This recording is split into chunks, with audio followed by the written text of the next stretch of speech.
Welcome back, everyone. Today I'm going to take you through some of the different ways I create texture, but also how I use ink. This is a piece that was done with acrylic first and did some drawing, and now I've put in some ink marks. As you can see, I brought my spray bottle back. I'm spraying it to see what will happen as that runs down the page. And this is something I try with a lot of my intuitive abstract landscapes.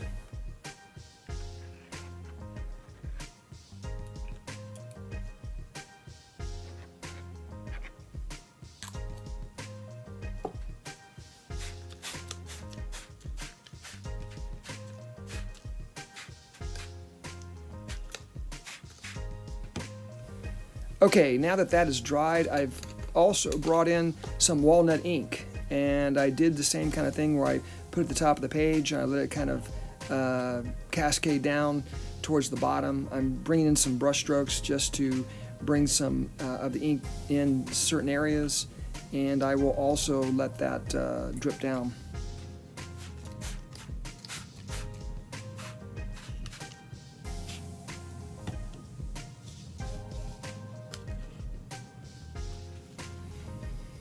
And I'm going to smudge some of this with just a dry paper towel. And I did this with the wet acrylic before I started this video as well. But using a paper towel can really kind of bring some interesting textures to the mix as well.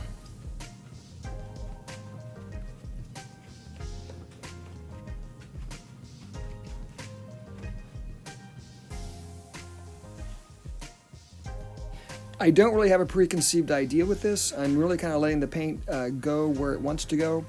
Here I am bringing some more acrylic shapes in. It sort of resembles a landscape at this point, but I haven't really solidified it, and I don't really want to do that yet. So I'm just kind of experimenting with the shapes, the textures, the colors.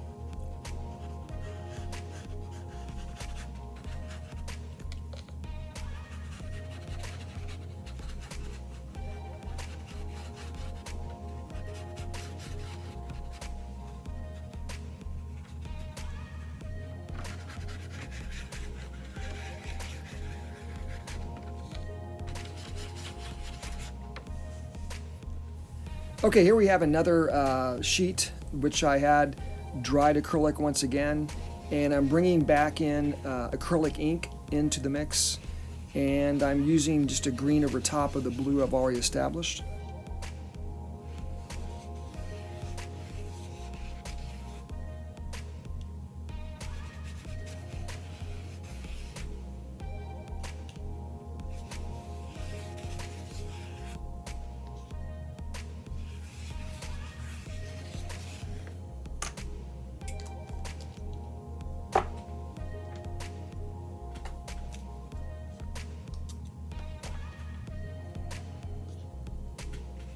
I'm going to bring some darker green in now, so I'm kind of staying in the family of the blues and the greens as I work through this piece. No preconceived idea, looking to where the drips fall, the shapes, how they interact with other wet areas. This will determine what kind of things I will see. Since I'm trying to go for a landscape, I'm kind of letting it evolve on its own.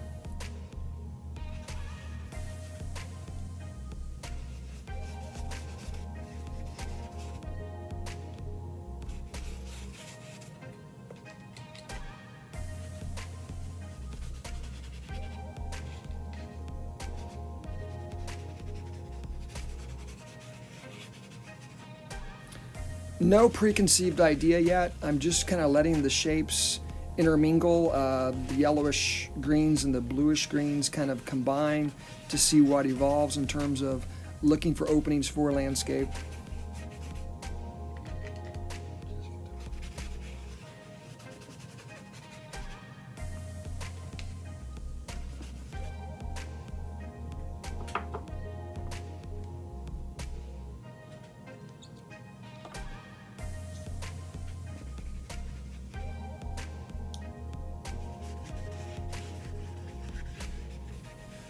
It's really nice not to have an idea yet. That kind of keeps the painting loose. It can really get tight very quickly, sometimes too quickly, when I do have a pre-existing idea in my head as to what I want to go with. And here I'm just kind of blocking in areas and shapes, kind of solidifying openings. And for me, this often leads to something that will emerge. I'm looking for emerging shapes for ideas.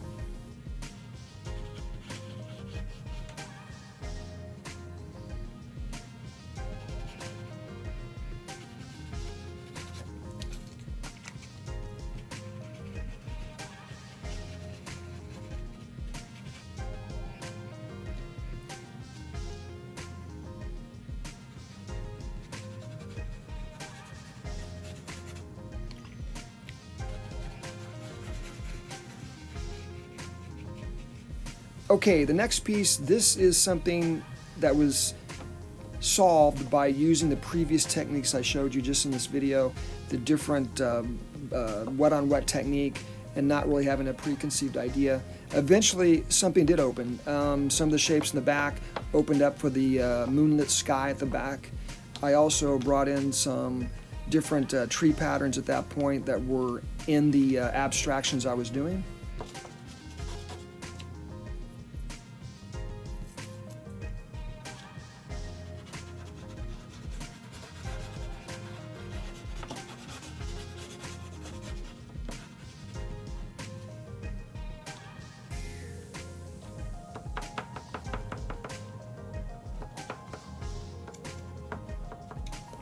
Shapes, colors, and textures are something I trust as I work through this process.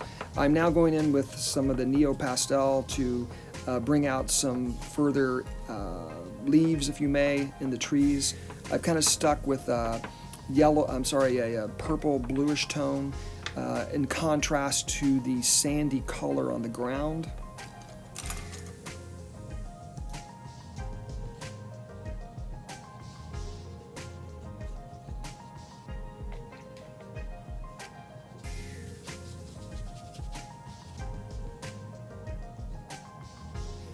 All of my previous landscapes when I was younger, which were pre-planned, which did have a pre-existing element to it, I learned from those. And as I've gotten older, I've gotten to the point where I like to loosen up. I don't like to be able to predict what's going to happen. It gets very stale very quickly if I know that.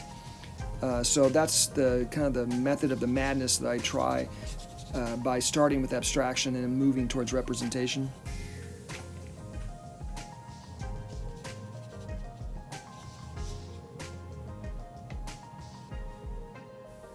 And here we have the chalk monoprint. That was a dry chalk put on wet chalk, and in some of my previous videos I discussed about how to make that.